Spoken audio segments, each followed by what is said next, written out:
Bueno, pues vamos entonces con la tercera clase sobre Nietzsche y vamos a entrar ya en el fondo del asunto, el problema de la ética, que es el tema de desarrollo que vamos a trabajar, del que os centrará en el examen.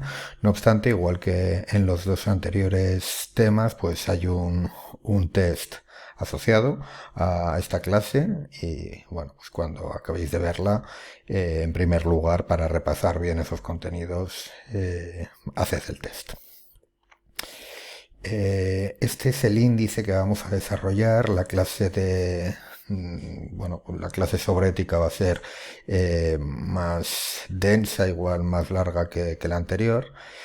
Eh, Son sobre todo estos cuatro puntos: el tema de la voluntad de poder, del que ya hemos hablado, el tema del nihilismo, del que ya hemos hablado, y el tema de Zaratustra, es decir, del superhombre, bueno, del que también hemos ido hablando. Por tanto, ya no hay contenidos nuevos, sino que es cuestión de ponerlos en orden, porque al fin y al cabo la filosofía de Nietzsche es una filosofía unitaria. Hacer departamentos estancos de esto es la ética, esto es el ser humano, esto es la realidad, es un poco artificial.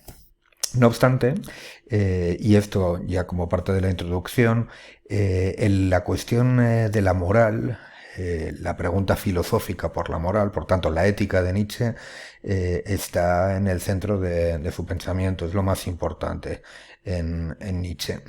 Hmm, Mal, está todo mal. Bueno, vamos a comenzar la tercera clase sobre Nietzsche, entrando ya en el tema de la ética, el problema de la moral o de la ética en Nietzsche, que es justo el que os voy a pedir de cara al examen, por tanto el que vamos a trabajar con mayor profundidad. No obstante, todos los anteriores temas están muy relacionados con este.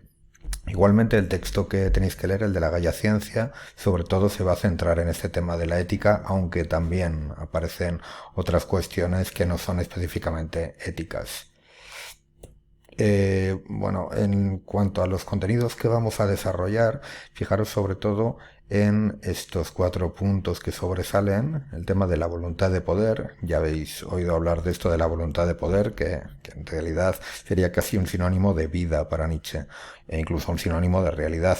Pero bueno, pensado desde un punto de vista ético, digamos, sería aquello que nos anima a la hora de comportarnos, cuando nos comportamos de un modo pleno, cuando vivimos de un modo pleno, cuando no vivimos replegados de forma cobarde, no enfrentándonos a la vida.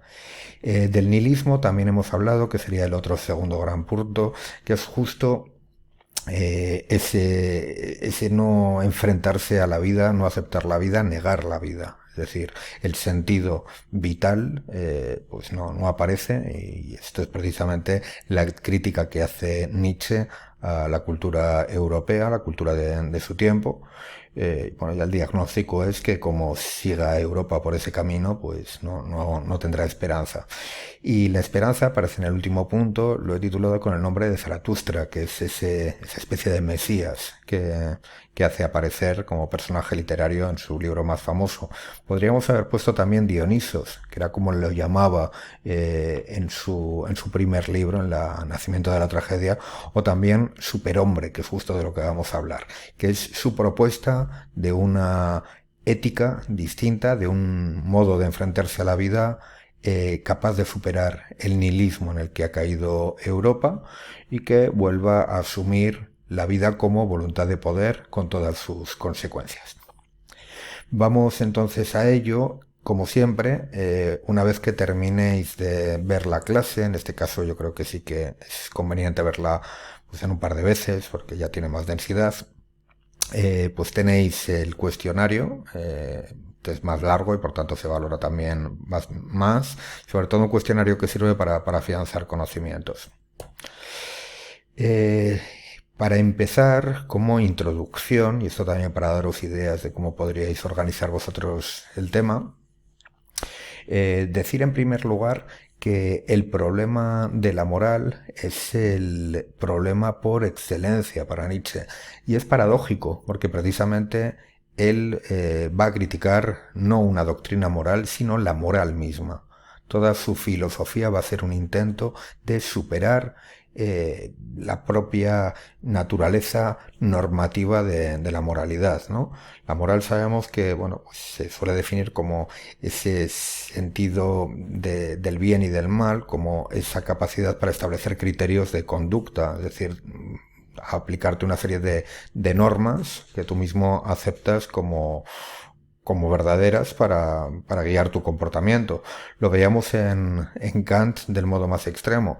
Kant al final acaba estableciendo unos principios morales, el imperativo categórico en sus tres fórmulas, que no es más que decirte que debes ser estricto con el cumplimiento de tus propias normas. Debes autolimitarte según unas normas estrictas que te dicen siempre lo que debes hacer, no saltarte tus normas, por tanto. Bueno, esto va a ser lo que Nietzsche va a criticar en su teoría ética y en toda su filosofía.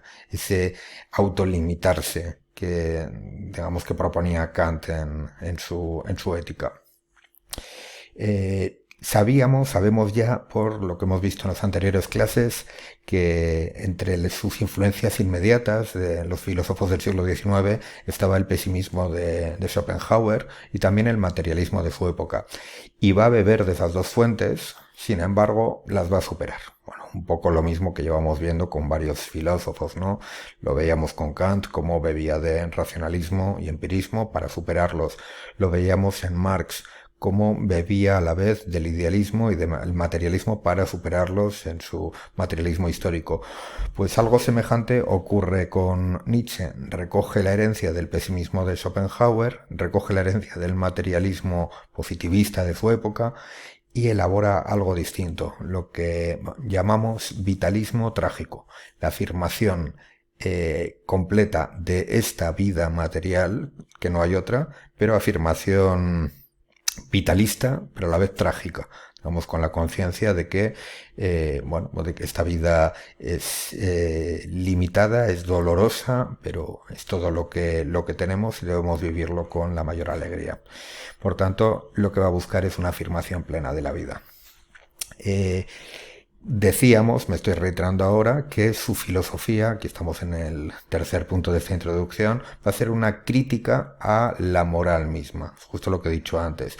Y finalmente, algo que señalábamos ya desde su biografía, va sobre todo a criticar esos conceptos morales que tienen que ver con la culpabilidad, el arrepentimiento, la autocontricción, es decir, limitar tus sentimientos, tus emociones, que la razón controle a la pasión, ¿no? Eso es lo que para él va a ser los mayores motivos de crítica a la moral, no a una moral en concreto, sino la moral en general. Esto es lo novedoso.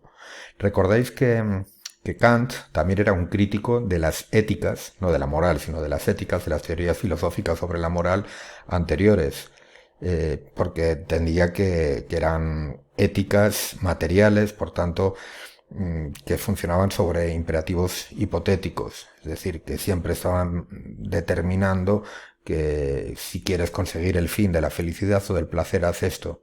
Y bueno, él lo criticaba porque dice que una auténtica ética se debe fundar en imperativos categóricos, no en el fin que persigues, sino en el principio que te mueve.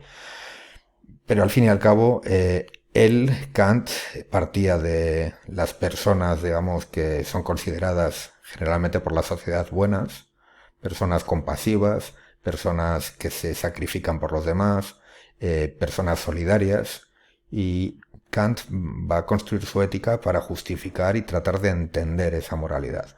Bueno, pues Nietzsche va a criticar a esas personas y va a decir que las personas que se sacrifican a sí mismas, que son solidarias, que ponen la otra mejilla, son en realidad cobardes, esclavos, débiles y son la vergüenza del ser humano, son la vergüenza de la humanidad y su ejemplo es el que hay que evitar. Por tanto, va a ser una crítica a la moral misma. Así que bueno, prepararos para la ética de Nietzsche, que como veis es realmente atrevida y bastante sorprendente. En este primer gran voluntad de poder, bueno, pues él va a aplicar su teoría sobre la voluntad de poder a la ética y aquello por lo que tiene que tener el objeto de la ética, que sería la vida misma, la vida humana, personal, única, irrepetible, mi vida, por decirlo en términos de Ortega. Y así nos adelantamos un poco a lo que veremos más adelante. Y la vida que vivo, en realidad no es justa, no es moral.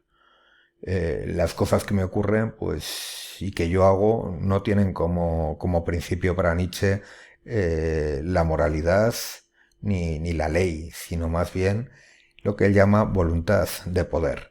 Recordáis que la voluntad de poder era voluntad de ser más, de poder ser más. Es el principio creativo que está en la propia naturaleza y en la propia realidad y también dentro de nosotros. Os pongo esta imagen que representa al dios, bueno, a las bacantes de Eurípides, las seguidoras del dios Baco, esto es de Dionisos, y es un poco esta imagen de que sería para Nietzsche la vida, ¿no? Ese juego, que es un juego conflictivo, donde hay juegos de poderes, es un juego peligroso, aquí lo vemos en un juego más bien jovial, pero es un juego sangriento. La vida, lo va a decir también en el texto de la Gaia Ciencia que leeremos, es amoral. Esto quiere decir que en realidad o sea, no tiene ningún tipo de límites morales y bueno, pues las personas se relacionan entre ellas tampoco guiadas exclusivamente por intereses egoístas, ¿no? Cuando habla de voluntad de poder no es voluntad de dominar y de, digamos, ser un lobo, como diría Hobbes, que lo quiere todo para uno, ¿no? No es exactamente eso, pero sí, sobre todo, no compasiva, desde luego, no muestra límites. La vida es voluntad de poder ser más, de tener cada vez, digamos, mayor capacidad de mutación, de cambio. Y también la vida es crear y destruir normas.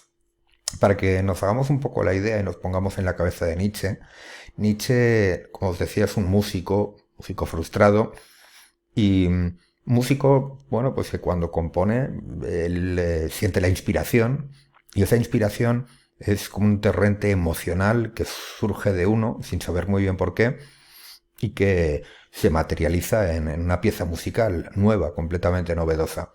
Ese torrente no es algo que nazca de un trabajo sistemático simplemente, sino que la inspiración pues es algo volcánico, algo que nace de la nada hasta cierto punto. Nietzsche entiende que eso es la vida misma. Vivir plenamente, por tanto, es dejar que ese volcán que tenemos dentro se exprese. Y la moralidad es precisamente un sistema de constricción, de limitación de la creatividad. Por eso Nietzsche va a criticar la moralidad. Eh, en su forma positiva, su forma natural, en la forma, digamos, que si no hubiera ninguna limitación tendría la voluntad en nosotros, sería una voluntad activa. Es decir, es algo así como... Yo a veces me imagino que Nietzsche, cuando habla de la voluntad de poder y la propia vida más allá de nosotros, está hablando como una especie de mar con grandes olas. La voluntad activa sería esa capacidad de surfear, ¿no? De montarte en una tabla de surf y aprovechar las olas. Eh, Sobre esa voluntad activa se desarrolla un tipo de conducta, por tanto un tipo de forma de vivir, de moralidad, que Nietzsche va a llamar moral de los señores.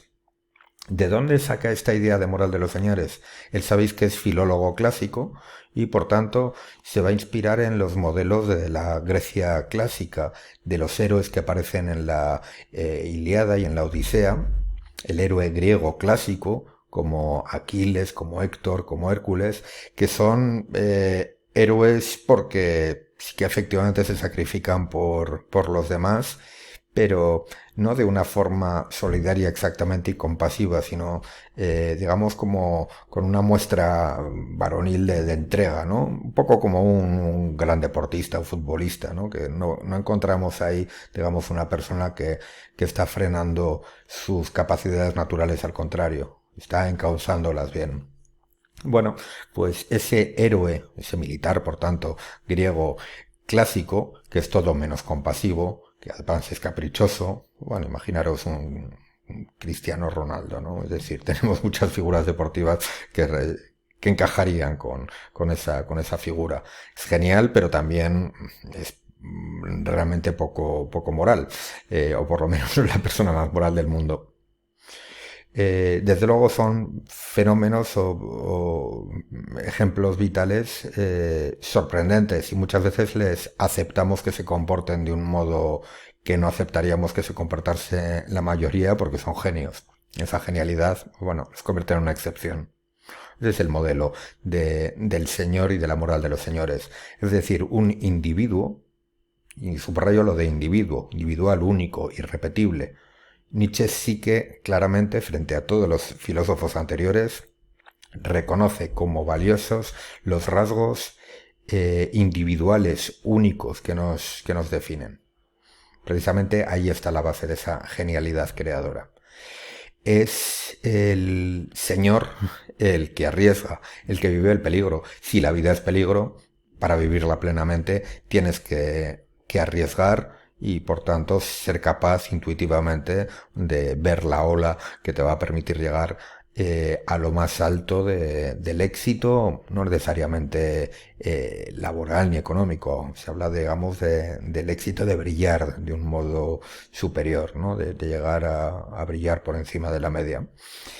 Es el Señor el que manda y el que crea, y es el Señor sobre todo el que no teme sus deseos. Fijaros que desde que ha empezado el curso, desde Platón, siempre que hemos hablado de las emociones, de los deseos, aparecían como una especie de enemigo interno que hay que tener en cuarentena, ¿no?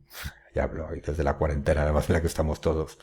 Eh, Tu deseo de posesión, tu envidia, siempre eran como, digamos, la base de cosas, digamos, que te llevan por el mal camino. Y es la razón la que debe organizar tu conducta por un buen camino. Por tanto, reniega de tus deseos, diría Platón, lo había dicho prácticamente todos los filósofos, cuanto menos tenlos satisfechos para que no te den mucho la lata, pero no les des demasiado de comer. Bueno, pues la moral de los señores es todo lo contrario. Ese deseo es precisamente la base del hombre intuitivo, del genio, y tiene que ser capaz de canalizar bien esos deseos. Pero frente a esa moral de los señores, muy pronto a lo largo de la historia, en realidad, bueno, vuelvo un poquito para atrás. Fijaros que aquí os pongo una imagen de una especie de Amazonas. Estamos hablando del mundo clásico griego, pero Nietzsche en realidad no era un buen filólogo griego, no estaba haciendo historia de la antigüedad, estaba hablando de modelos de personas que tenía a su alrededor y que hoy también podemos encontrar delante nuestro. ¿Vale? Por tanto, este modelo de la moral de los señores ha existido en todas las épocas e igualmente ha existido en todas las épocas esta moral de los esclavos. Si antes veíamos una imagen de unas amazonas guerreras bien orgullosas, aquí nos encontramos en esta imagen que os he puesto, bueno, a San Antonio. No sé si conocéis este personaje de la cristiandad, es un santo cristiano que es muy representado en la iconología, lo encontraréis en el Prado y en muchas representaciones. Y la imagen que se representa son las tentaciones, ¿no? Porque su grandeza de este santo es que es tentado por la lujuria, tentado eh, por el dinero, tentado por muchísimos bienes materiales y su poder es el de la renuncia, el decir, no, no quiero la carne del sexo, no quiero la lujuria, por tanto, no quiero tampoco atiborrarme de bienes materiales. Yo lo que quiero es renunciar a todo para dedicarme a pensar en el crucificado y en la otra vida, que es la verdadera. Bueno, este es justo el modo máximo de esa moral de los esclavos que va a criticar Nietzsche. Dice que esa moral de esclavos tiene como base también una forma de la voluntad de poder, pero es una forma reactiva. ¿Reactiva por qué? Porque reacciona frente a otras voluntades. La moral de los esclavos aparece siempre como reacción frente a la moral de los señores. Nace de la envidia. Nace de la envidia por haber nacido más bajito, más feo, más lento, es decir, naturalmente peor dotado que el héroe, el aristócrata, el noble, que es mucho más bello. Esa envidia malsana hace que en lugar de aceptar su posición subalterna, ser un esclavo, ser un segundón, dice, no, vamos a darle la vuelta a todo esto y vamos a crear un nuevo código moral. La virtud, es decir, lo que está bien moralmente, no es lo que decían los señores, no es ser bello, no es ser rico, no es ser fuerte, no es ser valeroso. No, la virtud moral es justo lo contrario. Ser compasivo, la renuncia, poner la otra mejilla.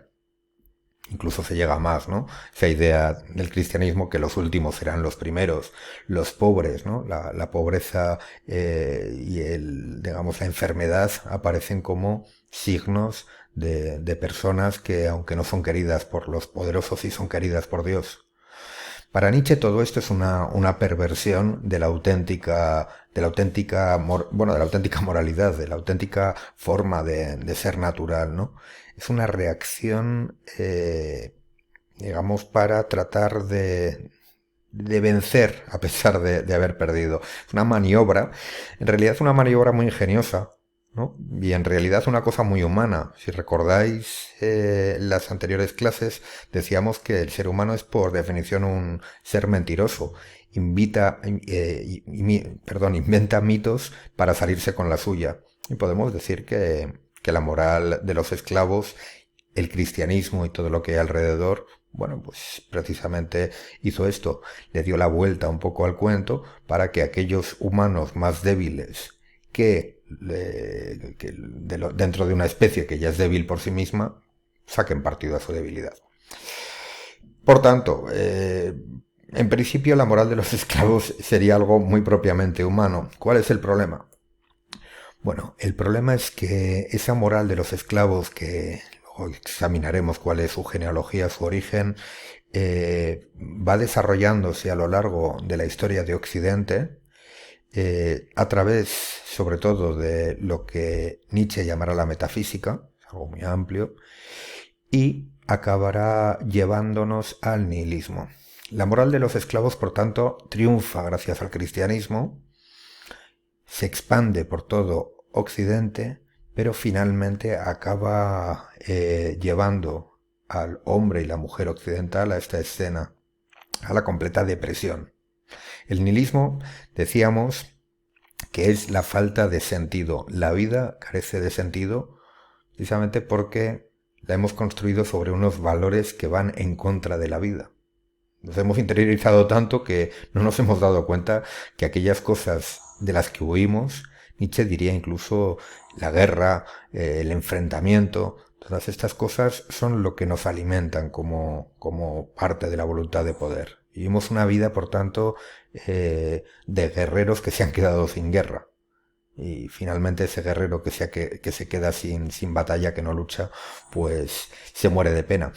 La muerte de Dios es la figura que va a representar ese punto de llegada del nihilismo, ¿no? Dios, digamos, es el principio que daba sustento a aquella moral de los esclavos, que le daba algún sentido, es decir, pones la otra mejilla porque vas a ser recompensado en el más allá. Sin embargo, cuando Dios desaparece, sigues poniendo la otra mejilla, ¿ahora para qué? Ya en realidad sigues poniendo la otra mejilla, pero ya no tiene ningún tipo de sentido ni finalidad. Bueno, para poder explicar bien estos conceptos que aparecen ahora, tenemos que explicar precisamente la genealogía de la moral. Recordáis que Genealogía de la Moral era el título de uno de los últimos y más importantes libros de Nietzsche, porque es el más sistemático. Genealogía, que viene de gen, familia, sería un tipo de estudio histórico que trata de buscar los orígenes de un fenómeno. Es decir, hemos llegado a esta situación, ¿cómo empezó todo esto? Y lo que se busca sobre todo es ver cómo hemos llegado al nihilismo, a la falta de sentido de nuestra vida cotidiana. ¿Cuándo empezó todo esto? ¿Cuál es el origen de ese error? Bueno, pues el origen de este error Nietzsche lo encuentra ni más ni menos que en este señor Sócrates. Le veis aquí, además, bebiendo la cicuta, es decir, abrazando directamente la muerte, su renuncia a la vida y su incomprensión del fondo eh, cruento, contradictorio, pero maravilloso de la vida, es tan grande que sus últimos días acaba prefiriendo la muerte porque cree, igual él, o así lo interpretaron después, en otra vida, una vida más allá. Mirad hacia dónde apunta su dedo en esta pintura renacentista de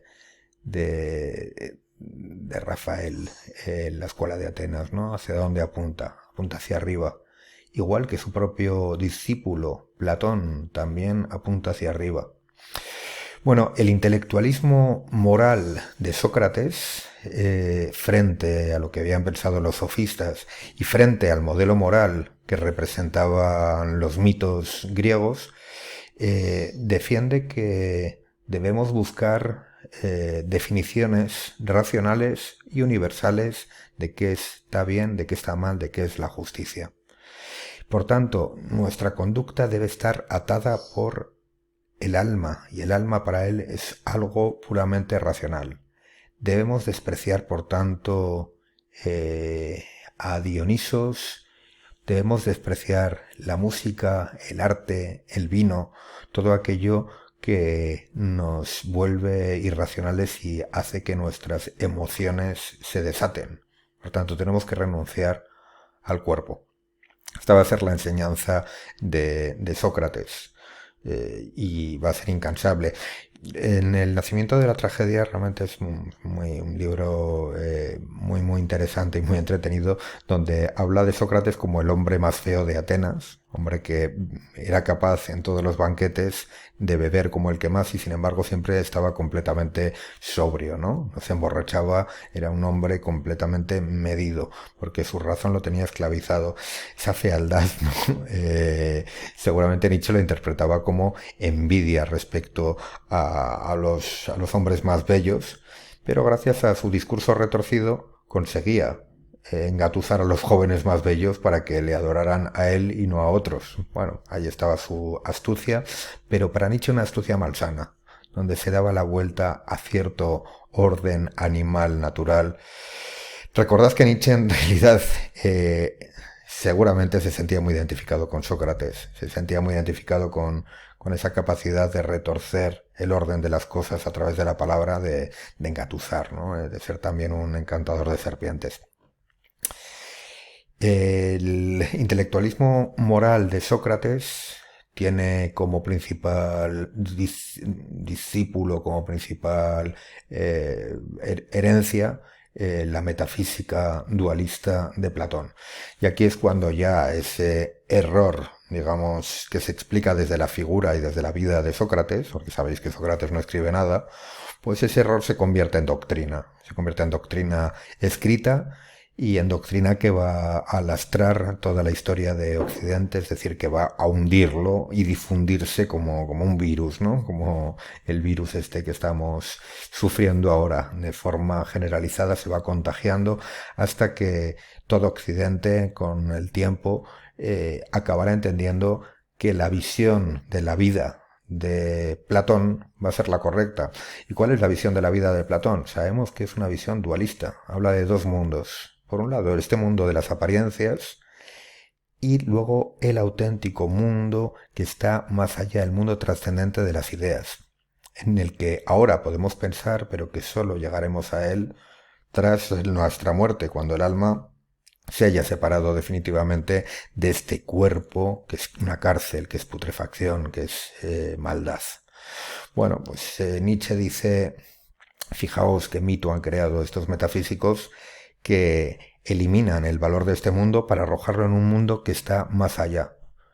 Ahora bien, lo que diría Nietzsche, Platón al menos todavía era una persona con un alma poética, que escribía muy bien además, y que creía profundamente y de forma emocional en esto de lo que hablaba.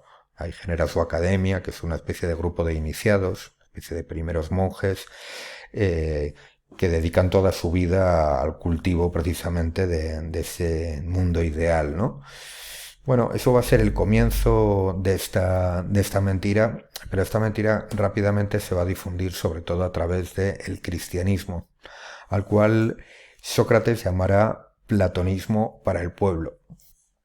El desprecio a esta vida material, a este cuerpo, a estos sentimientos, a estos placeres que aparecía en Platón se va a generalizar de forma burda, en forma de cuento, ¿no? Esa idea de si me porto según esas normas estrictas que me da la Iglesia, que pasa por renunciar al sexo, por ejemplo, ¿no? Toda la idea de que el sexo es pecaminoso, especialmente el sexo en las mujeres.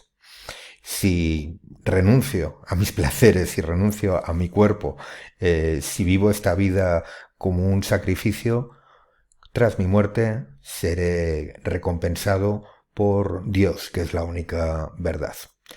Por tanto, ¿qué tipo de moralidad en realidad nos está dando el cristianismo para Nietzsche? Pues una moralidad que desprecia esta vida y pone toda la esperanza en un más allá, que al menos durante mucho tiempo en Occidente, un más allá en el que se creía firmemente. Es decir, la tabla de medir esta vida no está en esta vida, sino que la marca Dios que está más allá, pero tengo plena fe en que tras mi muerte, si me comporto correctamente, llegaré a ese auténtico mundo. Vemos aquí un cuadro que seguro que conocéis muchos de vosotros, el entierro del conde Orgaz del Greco, y vemos un poco esta visión, ¿no? Tenebrosa de la vida, de la muerte, y cómo todo asciende hacia ese más allá, y en lo más alto se encuentra Dios. Por tanto, este dualismo, el mundo de las sombras, de la apariencia, el mundo despreciable que es este mundo, y luego ese otro mundo celestial, ese mundo grandioso. Llegada a la modernidad, sobre todo a partir de la revolución científica de Descartes, ese más allá tan sentido durante la Edad Media por sus creyentes y por intelectuales como Santo Tomás, cada vez se vuelve más difuso, más lejano. Recordad que con Descartes hablábamos ya de un Dios que era casi como una especie de idea, la idea de infinito, un Dios que era como una especie de gran relojero que lo controlaba todo, un Dios por tanto que es casi como una especie de principio matemático. Aún así Descartes creía que era posible demostrar racionalmente la existencia de Dios. Kant va más allá, ahonda en realidad en el racionalismo en cierto sentido. ¿Por qué? Porque reconoce que la razón por sí misma no es capaz de llegar a Dios, que por tanto no podemos saber si Dios existe. Y aún así debemos comportarnos como si Dios existiera. Recordad que esta era la doctrina en realidad de Kant. Cuando habla del imperativo categórico, que debemos plegarnos a esa ley universalizable, como si hubiera un gran legislador, aunque sé que no puedo sabérselo si lo hay. Por lo tanto, me voy a comportar como si Dios existiera, aunque es posible que no exista. Claro, esto ya para Nietzsche es el máximo. Es decir, voy a renunciar a los placeres de esta vida, voy a pensar que esta vida es despreciable y sin embargo ni siquiera estoy seguro de que haya otra. Es tremendo. La filosofía positivista y materialista, bueno, igual que Kant en realidad, ya habían rechazado la metafísica, el positivismo y el positivismo de Comte, este señor, que ya le veis además con una cara bastante triste, él mismo, y bastante gris, directamente dice que la religión ha sido superada, que era una fase de la infancia de la humanidad, por tanto, el ateísmo, digamos, es de sentido común, es lo que la propia ciencia nos ha dicho. No hay Dios. Sin embargo, Comte entendió que sí que había necesidad de hacer una religión. ¿Y quién va a ser el nuevo Dios que nos guíe? Pues decía que el nuevo Dios tenía que ser la humanidad en su conjunto, y el camino, digamos, de estos creyentes en la humanidad debería ser el esfuerzo por el progreso, material y moral de la humanidad. Nietzsche, esto es lo que se encuentra, este es el tiempo, digamos, de la revolución industrial, de la fe en el progreso, en la civilización, vamos a hacer progresar a esos países del tercer mundo, nosotros mismos también vamos a extender la riqueza y el bienestar entre todas las clases sociales.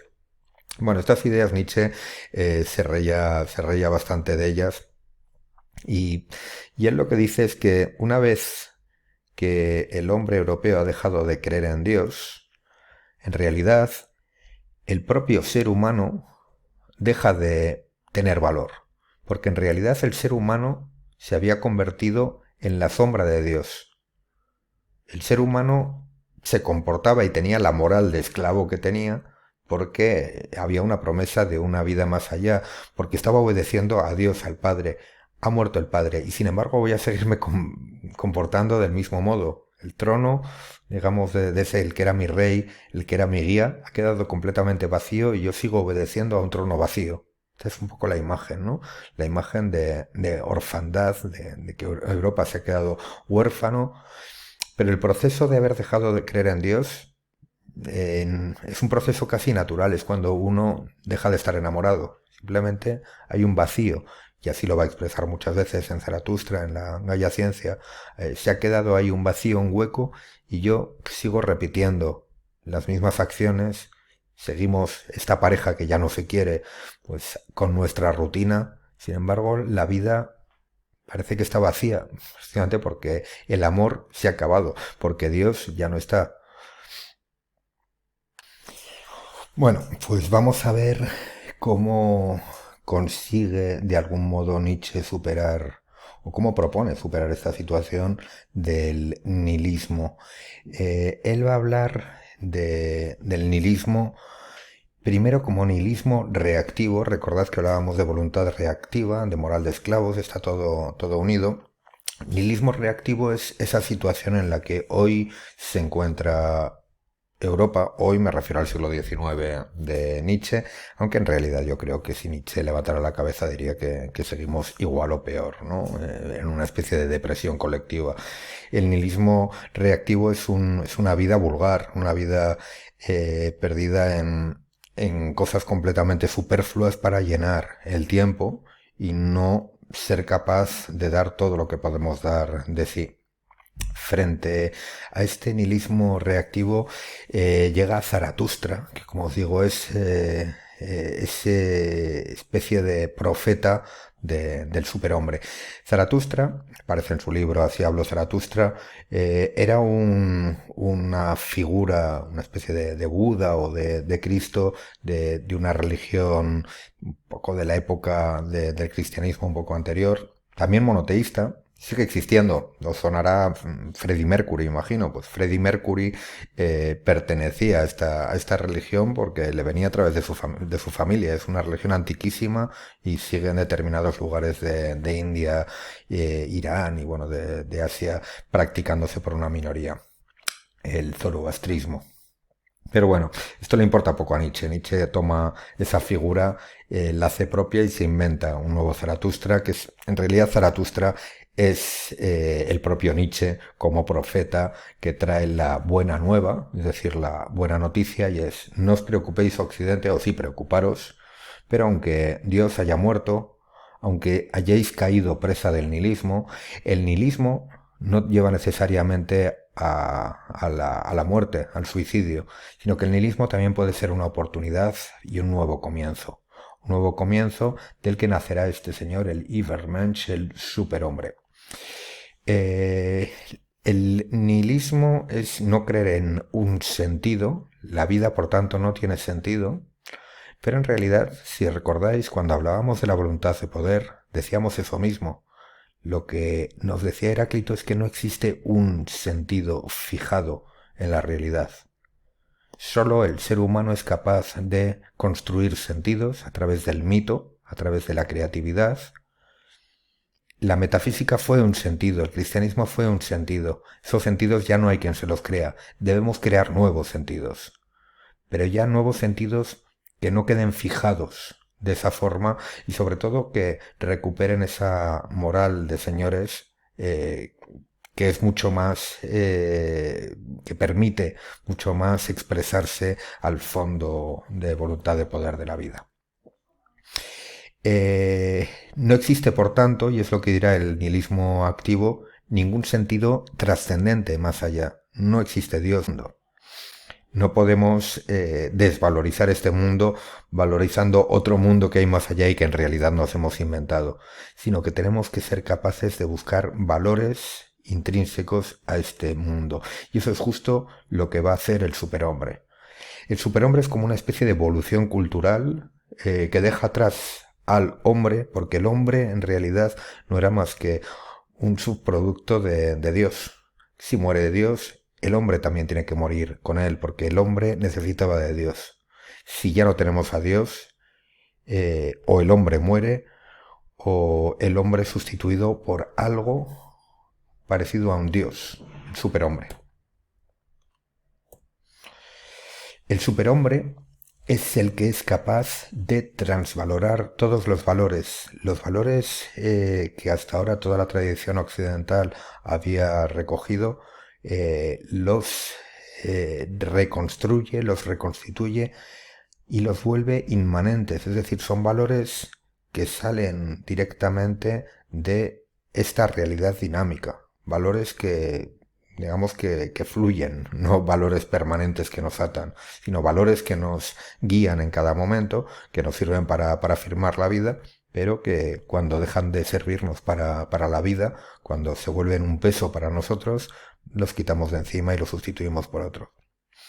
En Así habló Zaratustra, Nietzsche habla de las diferentes mutaciones por las que tiene que pasar el hombre para transformarse en ese superhombre capaz de crear sus propios valores a través de tres fases, ¿no? La fase del camello, que representa esa moral de un poco parecida a la del esclavo, del que es capaz de llevar grandes pesos. La moral del león, que sería bastante relacionada con el propio Nietzsche crítico, con la cultura occidental, pero finalmente la última mutación es la del niño.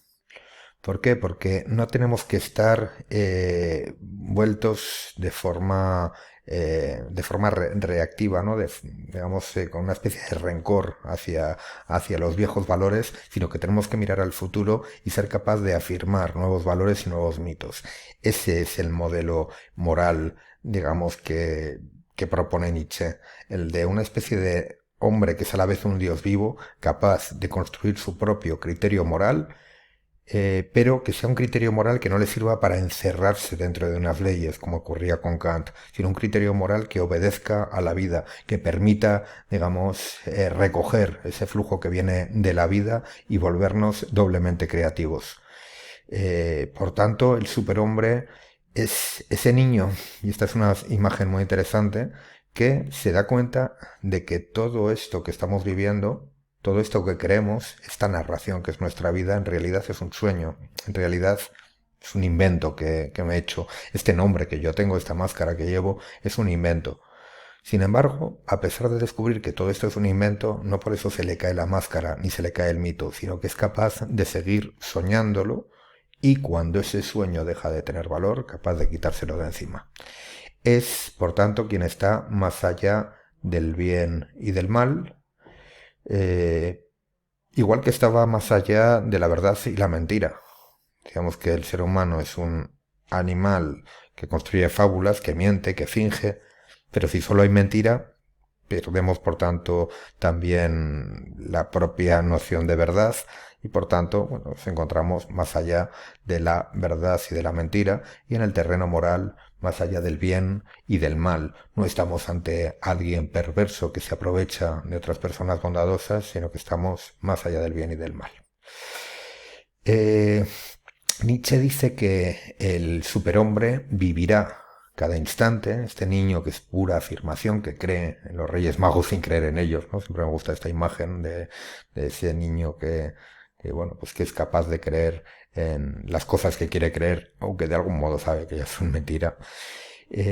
Además, es capaz de vivir cada instante, este instante mismo en el que me estáis oyendo a mí ahora o cada cosa que hacéis, como si fuera eterno. Y sin embargo, cada instante, por definición, se va perdiendo. Nosotros, cada cosa que estamos viviendo se muere inmediatamente. La vida está, por tanto, desapareciendo constantemente, ¿no? Y eso es una especie de agonía. Tal vez por ese carácter evanescente de la vida se ha refugiado el ser humano en ese más allá permanente que pensábamos, ¿no? Algo que por fin vamos a tener de forma permanente.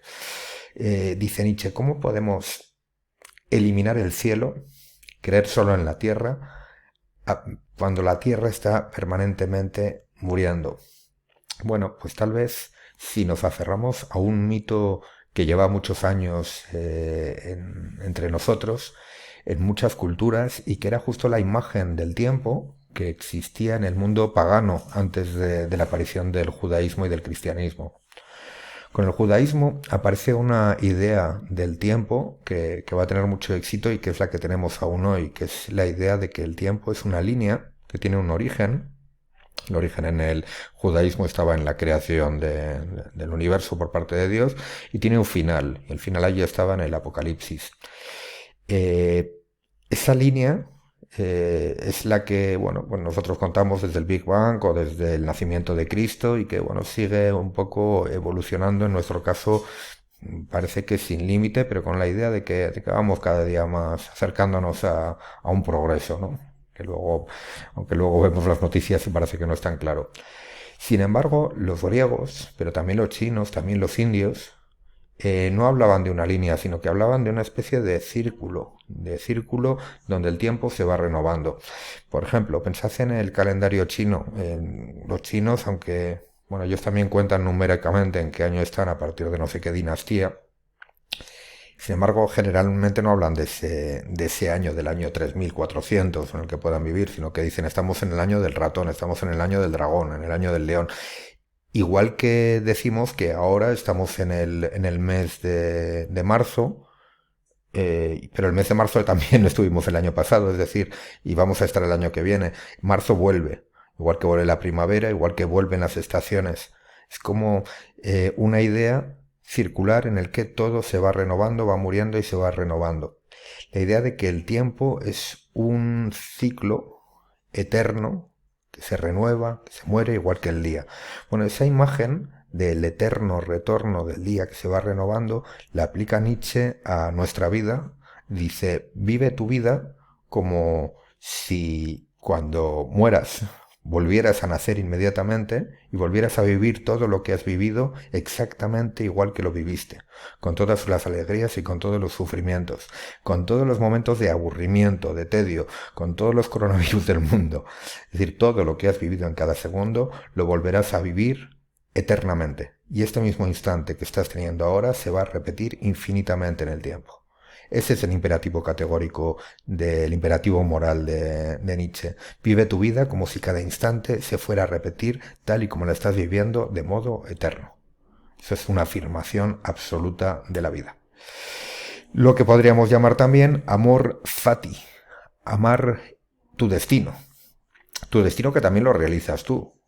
Nietzsche, desde luego, no está pensando en seres pasivos, todo lo contrario. Su modelo es el de un verdadero luchador, pero que tiene que amar su destino, y nuestro destino, ya nos lo adelantaba desde el principio, va a ser siempre trágico, porque, bueno, somos seres limitados, tenemos una voluntad infinita y un deseo infinito, pero el mundo va a chocar constantemente contra esos deseos, y esa es la grandeza de la vida, esa lucha.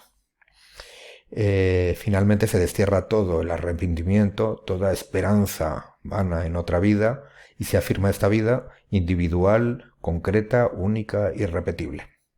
Bueno, la última pregunta que nos queda es decir, ¿quién se atreve a vivir de esta manera, no? Es un carpe diem llevado a sus últimas consecuencias.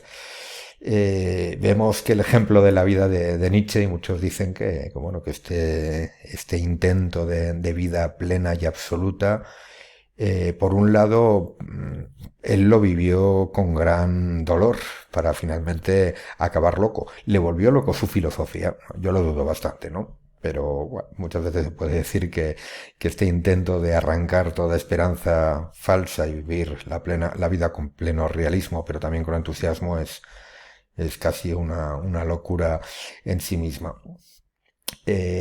Por otro lado, esto no lo vamos a recoger, pero sí nos sigue quedando la duda del tema del nazismo. Nietzsche no habla apenas de política más que para criticar los movimientos de masas. Él habla siempre del individuo creador, del que es un genio, el que es la excepción. ¿Se sentiría Hitler así, precisamente como este ser inmoral o amoral del que era el superhombre, ese ser afirmativo, intuitivo, que busca siempre mayor vitalidad? La verdad es que concuerdan muchas cosas desde un punto de vista político. Quien defiende a Nietzsche dirá que Nietzsche no se le puede aplicar políticamente y si lo aplicas políticamente sale una perversión como un líder fascista, ¿no? Y no se le puede aplicar políticamente porque su literatura está escrita para que la lea cualquiera. Y desde luego el fascismo conlleva que hay uno que es un superhombre y el resto que son esclavos, ¿no? No era la filosofía de Nietzsche, parece esa idea, la de condenar a la mayor parte de la humanidad a ser esclavos del único superhombre. O sí, aquí nos queda siempre la duda. Bueno, con esto terminamos la clase sobre el problema de la ética. Tenéis subido en la página web un PDF que es este, pero con mucho más detalle. ¿Vale? Esa sería un poco la base para desarrollar el tema. Os he subido también otro material. El problema de la ética redactado por un compañero, un profesor llamado Fernando Cocho, que, bueno, me parece que era bastante accesible, aunque faltan cosas, a mí me da la sensación. Tiene muchos ejemplos, está muy bien escrito, pero igual os puede dar una idea, os puede inspirar para desarrollar vuestro propio tema de la ética en Nietzsche. No obstante, aquí en ese PDF que tenéis subido con esta clase, pues bueno, yo creo que está bien articulado en esos tres puntos importantes.